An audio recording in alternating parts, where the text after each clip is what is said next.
There are now 4 million people living with diabetes in the UK and almost 12 million at increased risk of developing type 2 diabetes.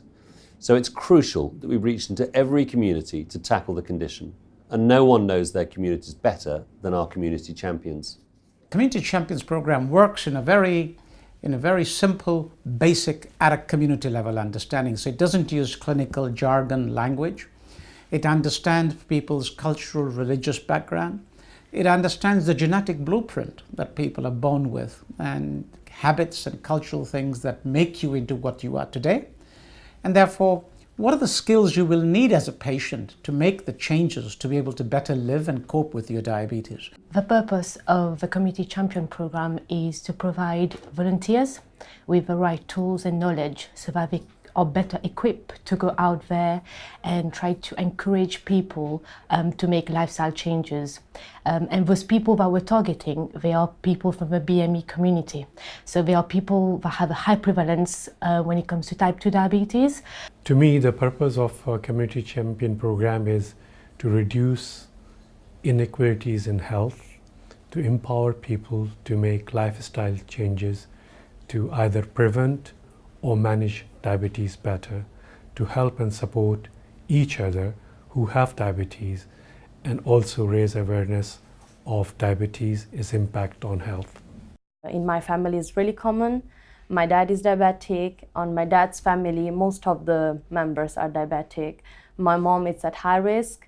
So I was thinking about myself as well. Maybe I'm at high risk, but I don't know about it. We've worked with NHS trusts, local councils and universities all over the country to identify the right people to train up as champions. They're passionate volunteers who go on to work alongside communities in schools, places of worship, community centres and health centres to help people understand what changes they can make in their everyday lives. I have a piece of chicken, a grilled chicken. You know. The program really recognizes one very crucial important factor about diabetes, that the condition requires incredible amount of effective input by the patient to manage that condition. It is one of those long-term conditions where if the patient doesn't make the right kind of inputs, things can and will and do go seriously wrong. I have diabetes. I know that despite knowing about diabetes, I was really never offered any help or support from my GP how to manage diabetes. There was no information. I'm talking about 22 years ago, when this happened to me. I was just walking in the dark, having that burden in my brain and worries in my brain that I have no diabetes myself. And when I look around, I can't find anything. Even the GPs them days, there was no much support from anywhere. We are like a bridge between patients and the healthcare services. So what we do, we try to raise awareness as much as we can by attending the different events that are not only where I live in Leicester, but we try to go even in other cities. The program is really designed to try and determine what are the factors that do not motivate people to change. So we're looking at around what is a person's capability to bring about that behavior change. We then look at what are the opportunities available for that behavior change to happen, and then we try and determine what are the motivations. The clever model is really one that combines the three. It taps into the patient's motivation, helps build the capability through the Community Champions program, and then motivates them to actually make those behavior changes. Since you're someone from the community, they are more at ease to open up. So they are more at ease to come along and say what they are finding challenging within making some changes to their lifestyle. Because most people, they know about healthy eating. They know that they should be a bit more active. But how to get the support or even open up a little bit more about what might be preventing them from doing those changes. Help means going there, talking with them, trying to understand what are their problems, why they are not able to manage it, why they are finding it so difficult, what are the barriers. And sometimes you have language barriers, sometimes you have cultural barriers, you have many sorts of barriers, and I think we have to try to break those barriers and convince people to overcome it, because most of that they seem to be scared or they seem to be not interested. So we have to try and work hard on break these barriers. I have seen so many people, they don't have the idea about their diet, what they are eating daily.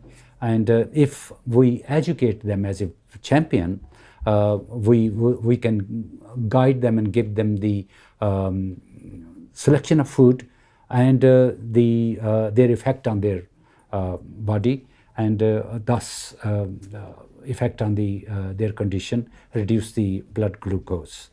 We have a culture where food is extremely important, and come on, have some more is our culture. So doesn't matter how much you have eaten, your host will still say, come on, you have not eaten anything, so have some more. So we have to really raise awareness of that whatever you eat will turn into sugar. Biggest challenges are trying to make our people that you have to take this condition as serious and not to just put it in a corner. It's like, I have diabetes, that's fine, I will not look after it. You have to be really careful about it. In Diabetes UK, we got their leaflets in various languages. First of all, in the community, my community, if they get the information in their own language, then they have a better chance to understand, to read in their own time. And then obviously once they have educated themselves through that leaflet, then obviously they will, and then they know the implication of that, what they are asked to do. Then I think they will give them the willpower to do what is the best for them. They can also ring the helpline to ask questions in their own language. So I think that service is sometimes very important, especially people in their 60s. We've had people demonstrate to us that the knowledge they've acquired with the motivation to make the step change has actually enabled them to change people's lives. Yeah, people are becoming much more conscious of what it means to take responsibility for my condition, as opposed to purely relying on other medical professionals to help me to do it. That's a long way to go, but it's a very interesting journey that we've embarked upon.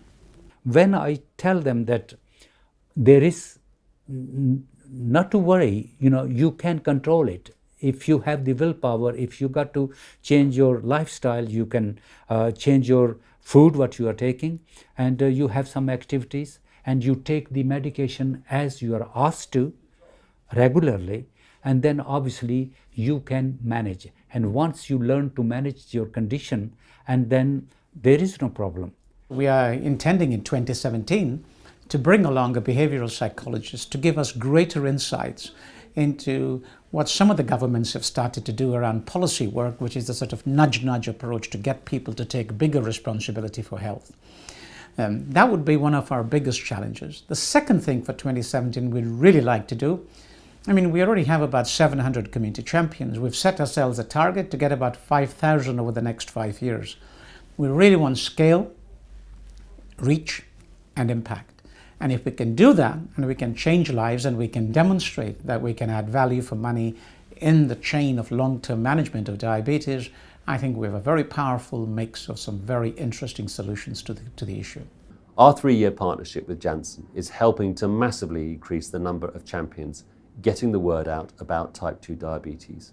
And we are on target to train 5,000 champions over the next 5 years to help make a real difference in people's lives. What we can actually demonstrate that money spent up front leads to great reduction of cost further down the line for the NHS. Because if you've prevented people from developing the condition and better self-management, you get less complications. Fewer complications means less visits to hospital, less visits to GPs, patients who are able to take the corrective action that may be required, patients who understand what the role of medicine is going to be and what that partnership is truly about. And I think in terms of value for money, this is certainly one program that is able to demonstrate that.